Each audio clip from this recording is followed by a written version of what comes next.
வணக்கம், வந்தனம், நமஸ்தே, நமஸ்கார். இப்போ ஒரு முக்கியமான பதிவை பற்றி பார்க்க போகிறோம். திருமணம் அப்படிங்கிறது இப்போல்லாம் ஒரு பெரிய அரிய நிகழ்வாயிடுச்சு அப்படின்னு சொல்லலாம். அதிகமாக திருமண மண்டபங்கள் இருந்தால் கூட அதிகமாக திருமணங்கள் பார்க்க முடியறதில்ல.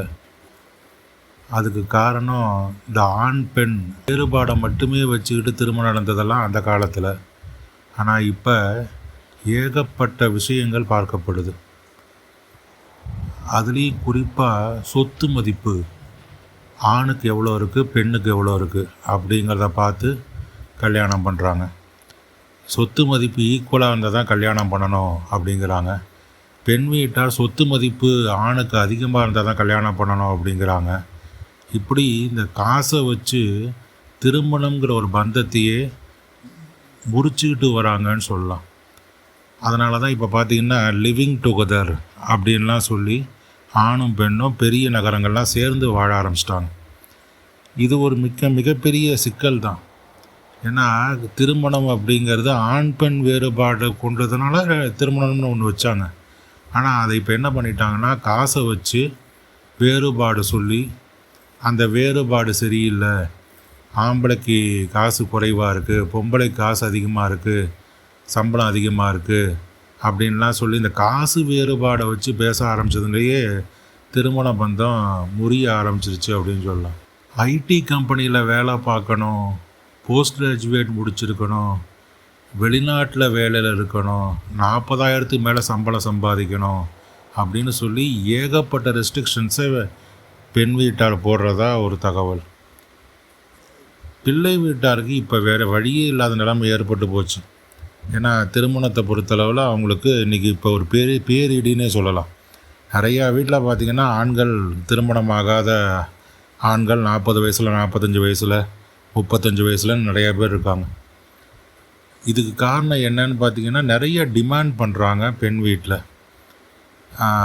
தனி குடித்தனம் போயிடணும், அப்பா அம்மாவை கண்டுக்கக்கூடாது, ஏகப்பட்ட பண வரவு இருக்கணும், சொந்த வீடு இருக்கணும் அப்படி சொல்லி ஏகப்பட்ட டிமாண்ட்ஸ்.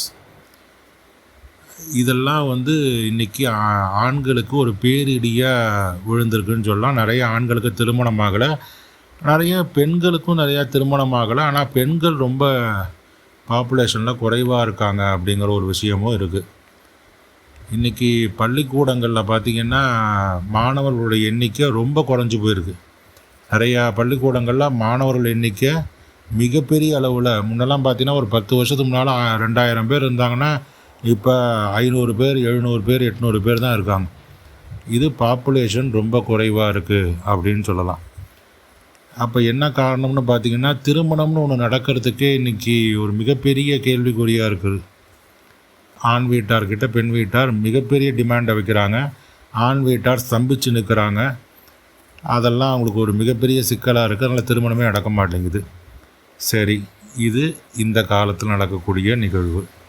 இதுக்கு முன்னர் காலத்தில் என்ன நடந்தது அப்படின்னு நம்ம யோசித்து பார்க்கும்போது, அப்போல்லாம் பெண்கள் திருமணத்துக்கு தயாராக இருந்தாங்க, ஆனால் வசதி வாய்ப்பு இல்லாமல் இருந்தாங்க. அப்போ ஆண் வீட்டார் ஏகப்பட்ட நிபந்தனைகளை பெண் வீட்டாருக்கு விதித்தாங்க, பெரிய சிக்கல்களை உருவாக்கினாங்க. திருமணம் ஆனாலும் அந்த மருமகளை நிம்மதியாக வாழ விடாமல் ஏகப்பட்ட கட்டுப்பாடுகளை விதித்து பணத்தை அடிக்கடி கேட்டு வரதட்சணை கேட்டு கொடுமைப்படுத்தி அதன் வாயிலாக மருமகளை கொல்ற அளவுக்கெல்லாம் போயிருக்காங்கன்னு ஒரு தகவல் இருக்குன்னு எல்லாருக்குமே தெரியும்.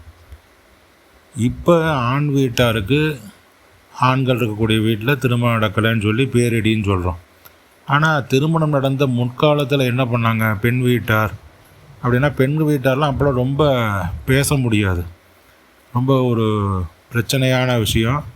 ஆண் வீட்டார் என்ன சொல்கிறாரோ அதான் பெண் வீட்டார் கேட்டாங்கன்னா, திருமணம் ஆனதுக்கப்புறமும் பெண்களை அடிமையாகவே நடத்துனாங்க.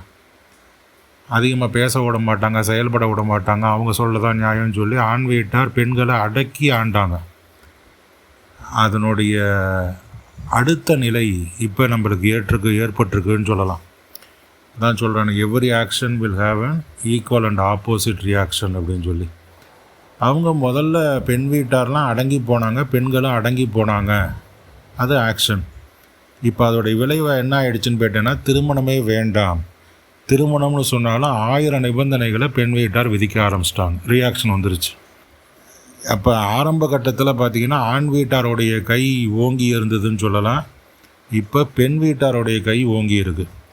அதே மாதிரி திருமணம் முடிஞ்சிருச்சுன்னா கூட பெரிய அளவுலாம் ஒரு பெரிய பாசம் பந்தம் அப்படின்லாம் ஒன்றும் கிடையாது. ஒரு கடமைக்கு தான் வாழ்கிறாங்க. அதை இப்போ இந்த விவாகரத்து வாங்கினவங்க ஒரு திருமணம் ஆனவங்களில் குறைவாக ஒரு 25% வந்து விவாகரத்து வாங்கியிருக்கான்னு வச்சுப்போம். விவாகரத்து வாங்காமல் சைலண்ட் டைவர்ஸ்ன்னு சொல்கிறாங்க. அதாவது சத்தம் இல்லாத விவாகரத்து இருக்கிறவங்க நிறைய பேர். அதாவது சும்மா ஒரு குழந்தையை பெற்றுட்டோமே, இல்லை ஒரு குடும்பத்தை வந்து பிரிச்சிடக்கூடாதுங்கிற காரணத்தினால சேர்ந்து வாழ்கிறவங்க. வீட்டுக்குள்ளே போனீங்கன்னா 2 பேர் தனித்தனியாக தான் இருப்பாங்க, ஆணும் பெண்ணும். இப்படி வாழ்கிறவங்க நிறைய பேர் இருக்காங்க. ஒரு கடமைக்காக வாழ்கிறது. வெளியில் பார்த்தீங்கன்னா புருஷன் பொண்டாட்டின்னு சொல்லுவாங்க. உள்ளுக்குள்ளே பார்த்தீங்கன்னா எந்த ஒட்டுதலும் உறவும் இருக்காது. இப்படி நிறைய பேர் வாழ்ந்துட்டுருக்காங்க. இந்த டைவர்ஸ்லாம் போனால் சிக்கலாக இருக்கும் அப்படின்னு சொல்லி. அதே மாதிரி நிறைய பேர் பார்த்திங்கன்னா பிரிஞ்சே போயிடுறாங்க. டைவர்ஸ்லாம் வேண்டாம், கோர்ட்டுக்கெலாம் போக வேண்டாம், 2 பேரும் ஒப்பந்தம் பண்ணிக்கிட்டு வெளில பிரிஞ்சு போயிடுறாங்க. இப்படியெல்லாம் பல குடும்பம் நடந்துகிட்ருக்கு. இப்போ பார்த்திங்கன்னா பாப்புலேஷன் பொறுத்தளவில் ரொம்ப குறைஞ்சி போயிருக்கு. குழந்தைகள் இன்றைக்கி பள்ளிக்கூடத்தில் படிக்கிறதுல குழந்தைகளோட எண்ணிக்கை ரொம்ப குறைஞ்சி போயிடுச்சு அப்படிங்கிறது நம்மளுக்கு கண்கூடாகவே நல்லாவே தெரியுது. அப்போ இதுக்கெல்லாம் என்ன முடிவுன்னு கேட்டிங்கன்னா கொஞ்சம் கஷ்டமான விஷயந்தான் தான் சொன்னேன். நம்ம ஆரம்பத்தில் ஆண் வீட்டார் வந்து அடக்கி ஆண்டாங்க பெண் வீட்டாரை.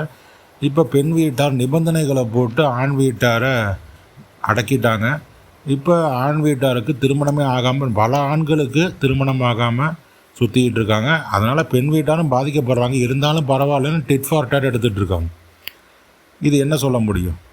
நம்ம முதல்ல ஆரம்பத்திலேயே பார்த்திங்கன்னா ஆணும் பெண்ணும் சமம்னு சொல்கிறத காட்டிலும் 2 பேரும் சமமாக வாழ்ந்துருந்தாங்கன்னா எந்த பிரச்சனையும் இல்லை. ஆனால் அப்படி இல்லாமல் ஆண் வீட்டார் தொடக்க காலத்தில் பழைய காலத்தில் அடக்கி ஆண்டதோடைய விளைவாக பெண் வீட்டாரை இப்போ பெண்கள் வந்து திருமணத்துக்கே ஒத்துக்க மாட்டேங்கிறாங்க. ஒத்துக்கிட்டாலும் 1000 நிபந்தனை போடுறாங்க, பிரிஞ்சு போயிடுறாங்க, ஈஸியாக டைவர்ஸ் வாங்கிட்டு போயிடுறாங்க. இப்படி பல விஷயம் நடந்துகிட்ருக்கு. இதுக்கு ஏதாவது விடை சொல்ல முடியுமா அப்படின்னு கேட்டிங்கன்னா ரொம்ப கஷ்டமான ஒரு விஷயந்தான். ஏன்னா நம்ம ஒன்று செஞ்சோம்னா அதுக்கான விளைவும் நம்ம சந்தித்து தானே ஆக வேண்டியிருக்கு. அதுதான் நாமளும் சந்திச்சிட்ருக்கோம். அது ஒன்றும் பண்ண முடியாது. இதுக்கு விடை கிடையாது. இருந்தாலும் காலம் பதில் சொல்லும்னு காத்திருப்போம். நன்றி, வணக்கம்.